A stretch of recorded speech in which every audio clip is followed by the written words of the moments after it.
theCUBE presents On the Ground.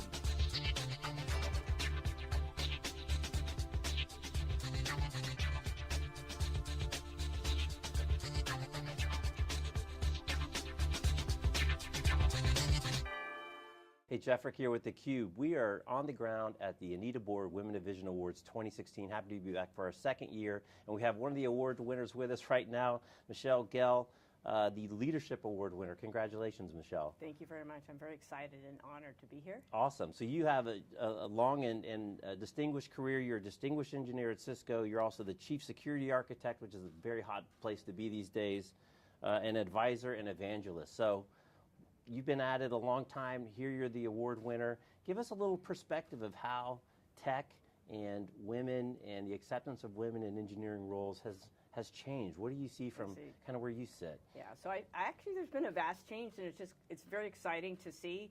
I mean, back in the Stone Ages when I started in the late 80s and the early 90s, literally I was the only female in the room for so many conferences and events. And it was about 2010, 2011, I was running a conference, and I went to the ladies' room at break, and we all had an epiphany. There was a line for the first time. We all looked at each other like wow, that's so exciting. Yeah, we've arrived. There's actually a line. But more recently, what I have seen is the real big change, I think, with keeping women interested in technology. I mean, they're just as gifted, they're just as talented. Women are wired for different things, and so I think we can really come along together with the men in partnership and some things. I've seen the transition where women are starting to support other women. I think earlier on it was more like, competition and all that sort of stuff, but now, for the most part, we've realized that if we come together as a team and we support each other and we encourage each other, that as a community, that we're able to make more strides, and we're able to encourage the younger, the millennials and even the middle school girls, because that's really where we need to do it. We still have a lot of work to do. I think companies have a lot of work to do. We need male advocates as well, and it's all about community and supporting and encouraging one another.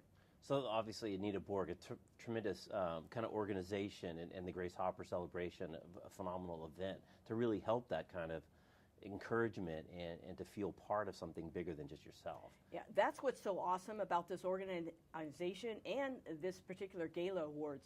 It's big for a reason. There's a lot of media for a reason. There's Twitter, there's Facebook, there's social media. It's to get the word out to those young ladies that there's tremendous opportunities, and you can be up here too. And the way I encourage the ladies that I mentor is you need to show them what's possible and encourage them in these situations. So that's what I'm honored about tonight. I really think the winners are just a small part of it. It's about us standing on the stage and being role models for all those people in the audience and all those people who are going to see it on the internet like, wow, I want to aspire to be that. And to me, that's what Anita Borg and Grace Hopper is about. So when you talk about mentorship, there's always a lot of conversation between mentorship and sponsorship. How do you see that? Do you have formal sponsorship programs inside of Cisco? How is Cisco taking kind of concrete steps to accelerate this process? So Cisco actually does have a very focused effort in this area, because we realize, Cisco leadership realizes that the whole diversity, equality, and moving the needle is of utmost importance. And I think men kind of naturally tend to talk with one another, encourage one another. Women are a little bit more quiet. We do have formal mentorship programs. I am part of a community, a founder of a community where we reach out and mentor. I mean, the mentorship, and I'll talk about it tonight, is about fanning the flames in others. It's about controlling the wildfire. It's about igniting the spark that's almost out, encouraging them, guiding them to a path of where they want to be.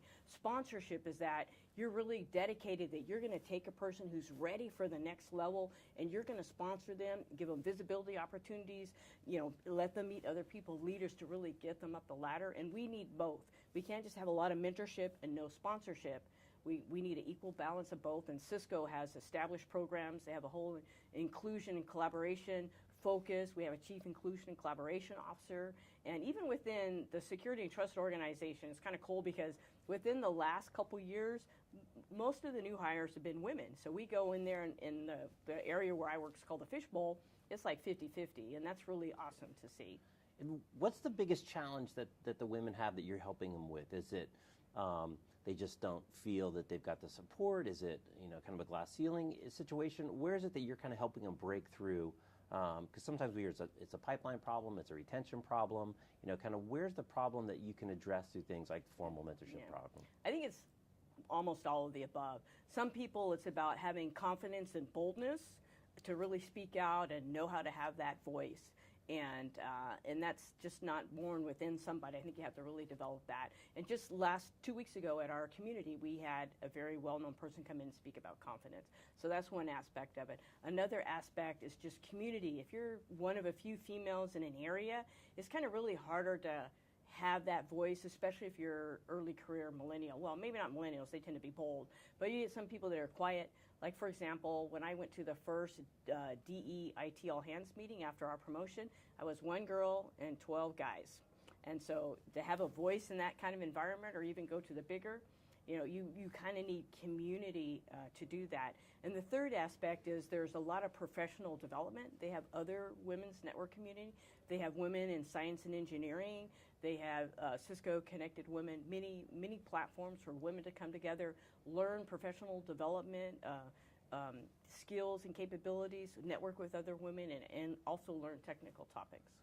So I'm curious about your journey. You've been at it for a while. There weren't these programs before. There was no line at the bathroom when you first got started on the women's side. And it's funny you said that, because we always look at that as kind of a barometer. What hooked you into this field? What gave you the passion and the drive to get past those barriers and really get to where you are today and achieve the success that you have? I think, I was kind of always wired to just want to be able to succeed. I had a challenging upbringing, typical struggles in the 60s and 70s. I've been in my career for like 30 years to age myself. It's all good, right? And just wanting to succeed. And, I had a kind of a struggle early on, but my start in the cybersecurity industry was the Morris Worm event, and it was just exciting. I was at NASA Ames Research Center, and I just kind of had this, I want to make something happen, I want to learn. And what really catapulted my career was I did get a mentor, and I have that mentor to this day. 25 years later, Alan Powler, founder of the SANS Institute, now one of the world's largest, most successful security training organizations. So I know the importance of the mentor. I value that relationship. I've had other mentors and even sponsors along the way. And even someone that I mentored before later on becomes to mentor me and actually tells me back some of my stories I used to tell him. Like, remember when he told me this? We all kind of need that encouragement. We get frustrated along the way. So it's just, part of it was natural wiring, and really part of it was having a mentor and sponsorship to give me a platform to learn, grow, make mistakes, and push out of my comfort zone.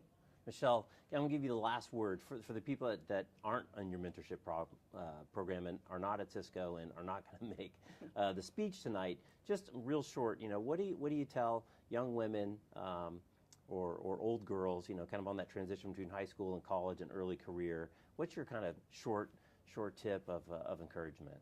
I say this often, I say you got to go bold, you got to be bold, get connected, and really believe you can do it, because you can. Awesome. And we're all going to be there to support you. Be bold. Pretty simple advice. Well, Michele, thanks for taking a few minutes, and again, congratulations on the award. All right, thank you very much. Absolutely. I'm Jeff Frick with Michele, Guel. We're at the Anita Borg Women of Vision Awards 2016. Thanks for watching.